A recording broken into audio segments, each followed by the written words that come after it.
공정거래위는 사실 시장의 질서를 합리적으로 유지하기 위해 있는 거잖아요. 아주 각오를 세게 하고 똑바로 제대로 잘해야 된다는 거죠. 예.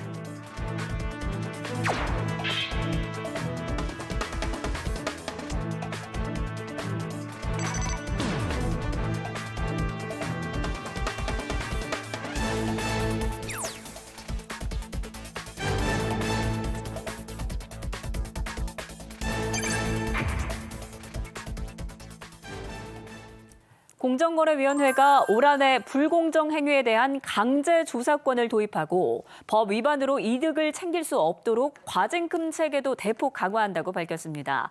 업무 보고의 주요 내용, 공정거래위원회 남동일 부위원장과 이야기 나눠보겠습니다. 위원장님 어서 오세요. 네, 안녕하세요. 반갑습니다. 네, 지난달에 업무 보고가 있었습니다. 이게 생중계가 되다 보니까 대통령뿐만 아니라 대국민에게 업무 보고를 하는 그런 자리처럼 됐는데 직접 해보시니까 좀 어떠셨습니까? 네, 저도 사실 이제 공직생활 하면서 업무 보고를 이렇게 실시간 생중계로 진행한 것은 처음입니다. 네. 뜻깊은 시간이었다고 생각합니다. 국민들에게 직접 이렇게 업무 추진할 내용을 설명을 드리고 또 특히 이제 약속 드리는 것 같아서 네. 아주 의미 있는 그런 시간이었다고 생각합니다. 네. 제- 지난해 저희가- 업무 성과도 한번 짚어볼까요? 네.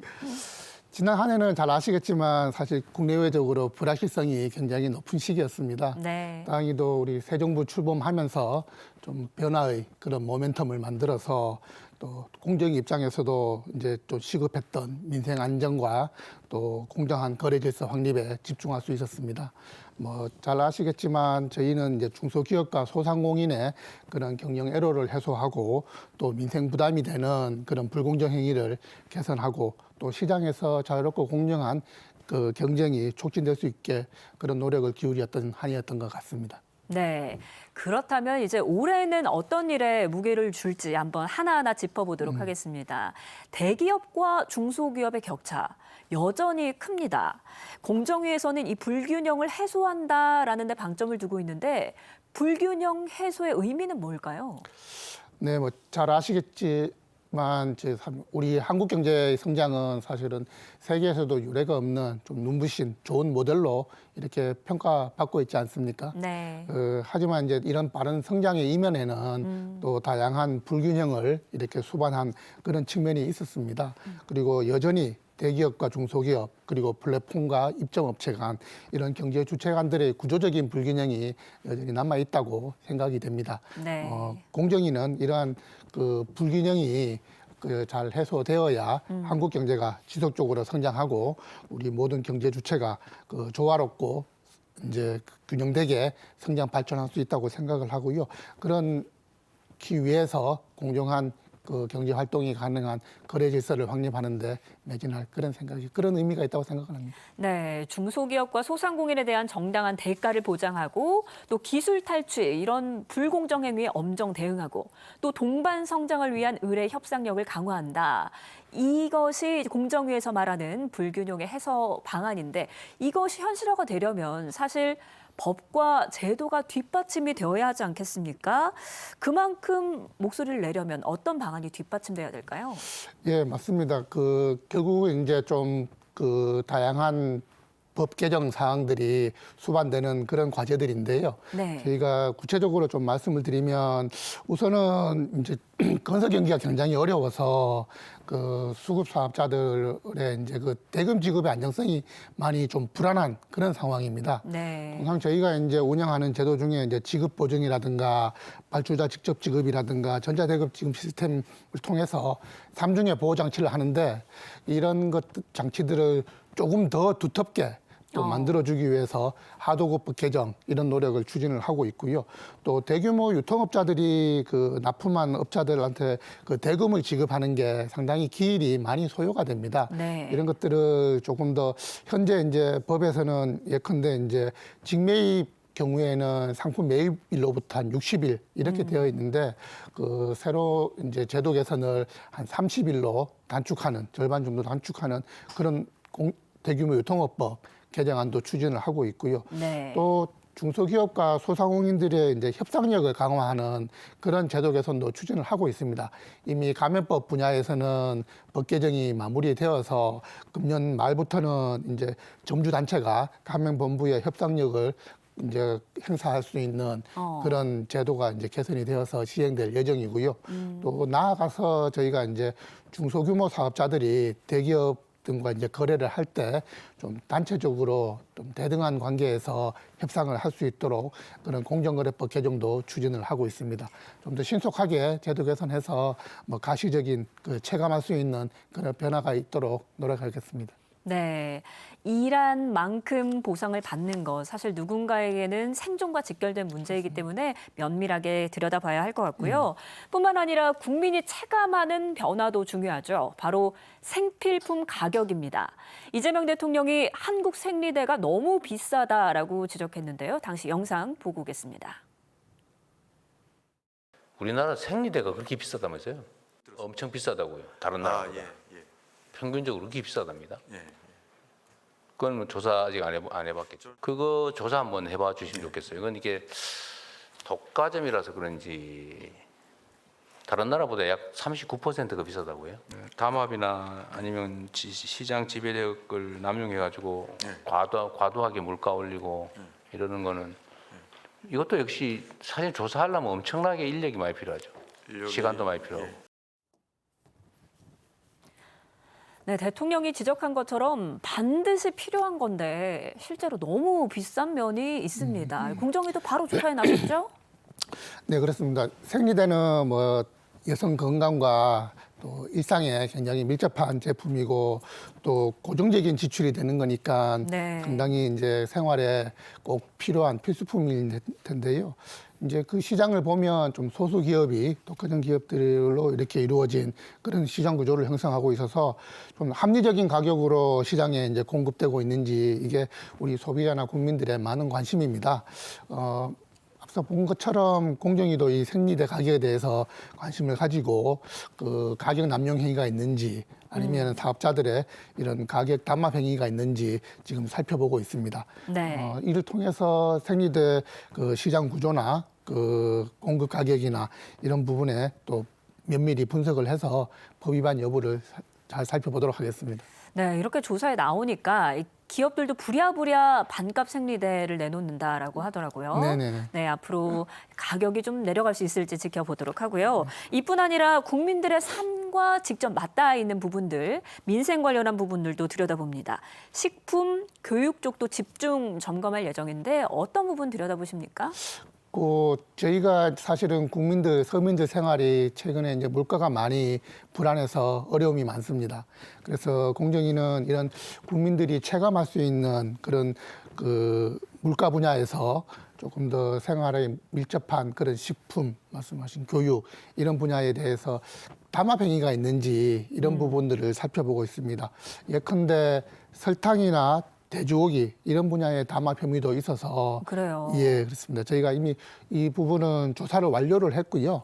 이제 조만간에 공정위에서 이제 최종 법 위반 확정하는 심의가 남아 있는데 그 심의 결과에 따라서 조치를 할 예정이고요. 그렇군요. 또 이제 밀가루 그리고 계란, 전당분 이런 것도 우리 서민 생활에 굉장히 밀접한 그런 품목들일 텐데 이런 그렇죠. 분야에도 가격 담합의 그 혐의가 있어서 현재 그래요. 한창 조사가 진행 중입니다. 뭐 조사 결과를 좀 지켜봐 주셨으면 좋겠고요.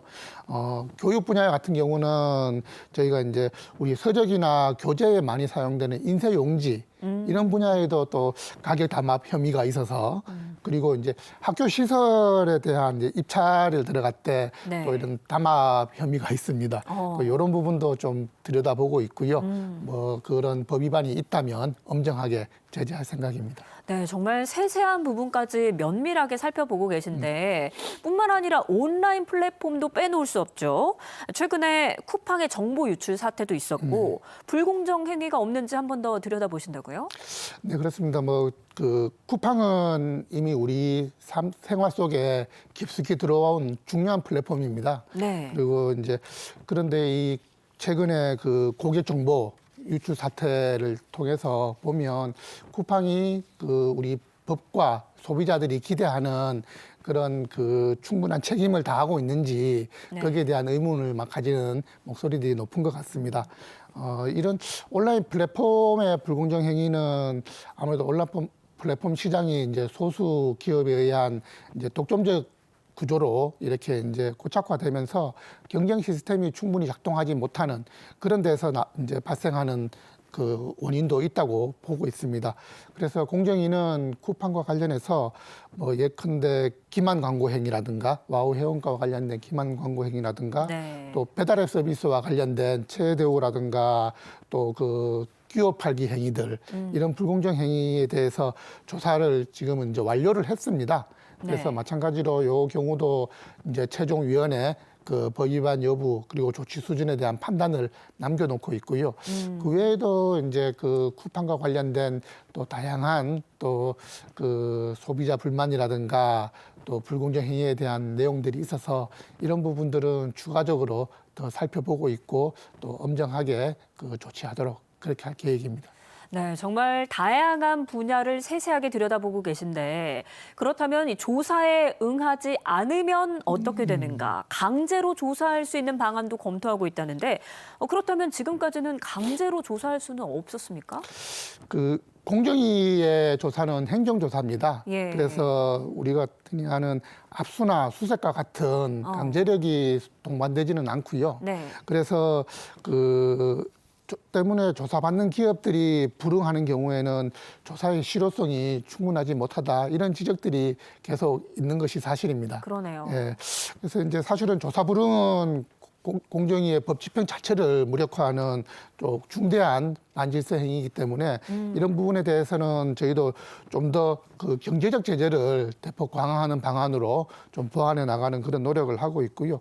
그 뭐 좀 부연 드리면 공정위 조사에 불응하는 경우 현재는 형벌이나 이행강제금, 과태료 같은 제재를 통해서 좀 간접적으로 이렇게 유도하는 그런 방식이었는데 네. 이것만으로는 좀 충분하지 못해서 저희가 이제 조사 불응에 대해서는 과징금과 같은 그런 경제적 제재를 좀 더 엄격하게 책임을 묻는 그런 방식을 고민을 하고 있습니다. 네, 실효성을 높이려면 이런 강제 조사권 반드시 필요하겠다라는 생각이 듭니다. 뿐만 아니라 담합이나 가격 남용이 적발되면 이제 앞으로는 과징금이 훨씬 더 무거워진다고 하는데 해외와 비교했을 때 지금 우리나라 과징금은 어느 정도 수준입니까? 예, 그렇습니다. 이제 뭐 사실은 해외와 비교했을 때 우리나라의 과징금 체계가 다소 이제 약하다는 그런 지적들은 계속 있어 왔습니다. 그렇군요. 예컨대 이제 공정위를 보면 저희가 이제 해외와 비교할 수 있는 법 위반 행위가 시장 지배적 남용 행위와 뭐 담합 행위 이런 행위들이 있는데 시장 지배적 남용 행위의 경우에는 이유는 관련 매출액의 한 30%, 그리고 일본의 경우에는 한 15% 정도 이렇게 부과를 할 수가 있습니다.